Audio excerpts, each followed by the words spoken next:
Southern California's longest-running public affairs program. On this edition of News Conference, he was one of the few Republicans to vote against the House GOP tax reform plan this past week, saying it would raise taxes for millions of Californians through the elimination of the write-off for state and local taxes and the reduction in the home mortgage write-off. With Congressman Darrell Issa of San Diego and Orange counties about that, the sexual harassment issues surrounding Congress. He wants accusers to name names, his support for a congressional fix for the DACA program, along with thoughts about 2018. Issa, who barely won re-election last year, is now considered the most vulnerable incumbent member of the House in next year's midterm elections. And former Los Angeles County District Attorney Steve Cooley on his new book, Blue Lives Matter, the story of 8 law enforcement officers and a canine who lost their lives in the line of duty. Welcome to the Tom Brokaw News Center here at Universal City. Joining us from San Diego is the Honorable Darrell Issa, Republican from Vista. He's the chairman of the House Oversight Committee. His 49th congressional district runs from La Jolla to Dana Point. He joins us from our affiliate. Thank you very much, Congressman, for taking the time. Let me ask you, you're one of 13 House Republicans who voted against the GOP tax reform package on Thursday. Why did you vote no? It's bad for my constituents. Certainly everyone loves a tax cut, but no one should believe they should get a tax cut by raising taxes on many California voters. Many of my constituents in the 49th Congressional District, as a result of their state income tax and no other reason, will in fact see a tax increase that seems to be very unfair, specifically to California, New York, New Jersey, and a handful of other donors to the federal treasury. In other words, these states give more money than they get back, and yet they're being asked to give even more by having many of their taxpayers get a tax increase.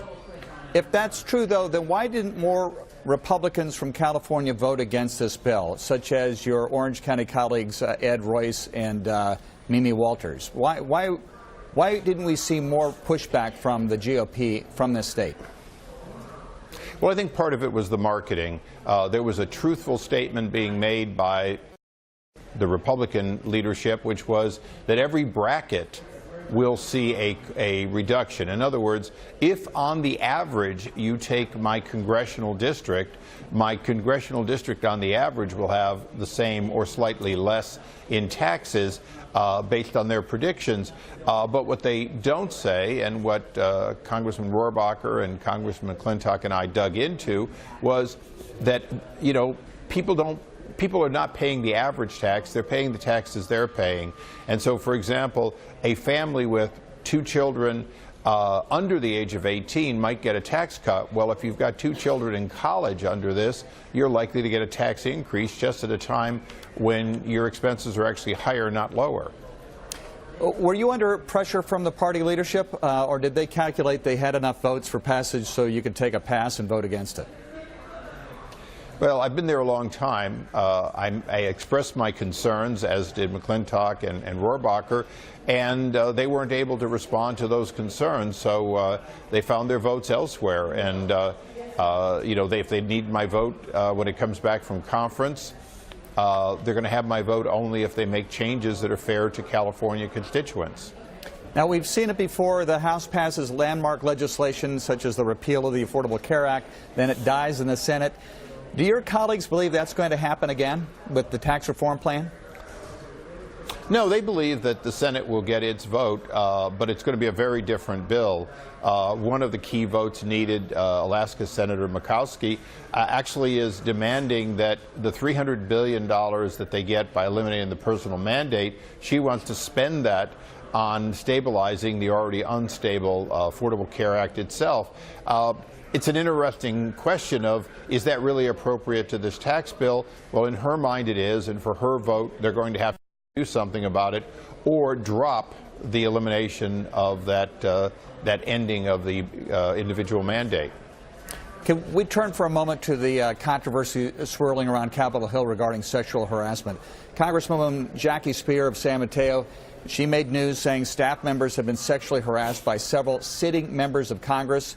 You have said she needs to name those names. Why? Well, we have an ethics committee, and it's appropriate to, if a member of Congress does something wrong, that they be reported to the ethics committee. It's a bipartisan committee that investigates these things. It's sort of our equivalent of an HR department. They can't do their job if people are continuing to do something that's wrong and it's not being reported. It was actually sort of surprising that she would name an act and not name names at a time when other brave women are, in fact, naming people who are alleged to have committed sexual harassment of some sort. We should point out that the Congresswoman has said she hasn't because she wants to protect the identities of the staff members. Have you yourself, in your years on Capitol Hill? No, I can't. No, wait a second. I can't let that pass. The Ethics Committee operates in secret. It would totally protect those individuals. That's like any good HR department. When you make the report, you in fact are reporting to an organization designed to do that. Look, Congress is not a perfect organization, but to make it work, you've got to do your part. So, Congressman, CNN is reporting that of the two individuals that the Congresswoman Spear sort of alluded to, one of them is a Californian. Do you know who that person is? No, I'm afraid I don't, but that person should be reported to the House Ethics Committee. And it's certainly not you. No, it's not me. Recently, you lent your support for passage of a replacement for DACA, the Deferred Action for Childhood Arrival.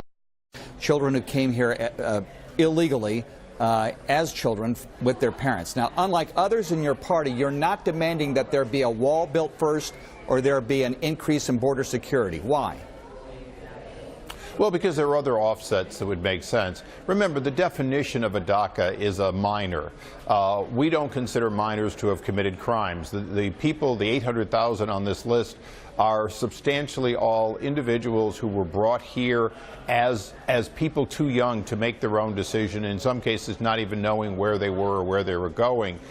So finding a reasonable set of what we often call pairings, in other words, reforms that might make sense, one of them could very well be to criminalize an adult bringing a minor child over the border illegally.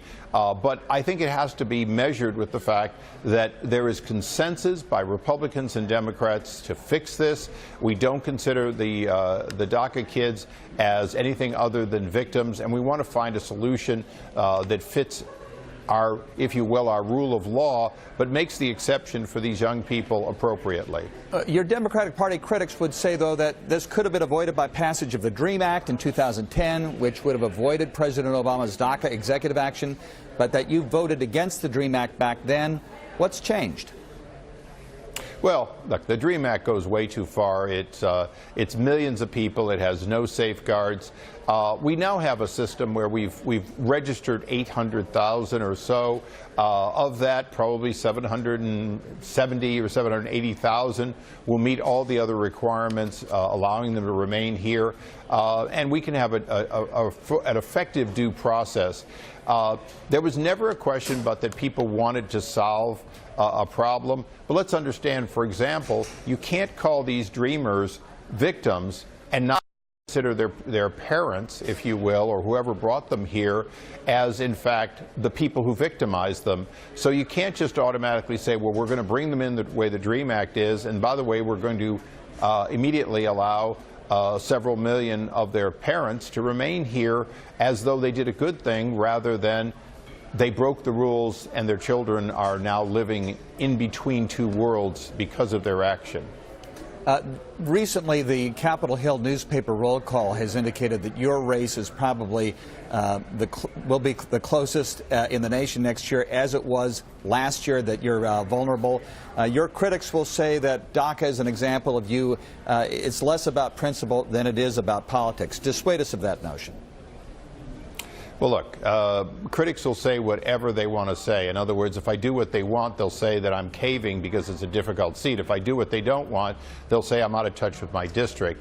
I worked with members of both parties, including Howard Berman, who was a congressman from L.A., on trying to solve the agricultural worker bill with the Ag Jobs bill when I was in one of the safest seats, fully expected to win by a landslide. Howard and I worked on that. You know, I've been out there on these kinds of issues for a very long time. There's no change. You're not going to find that I voted one way and then suddenly vote differently on an identical bill. You know, one of the challenges I have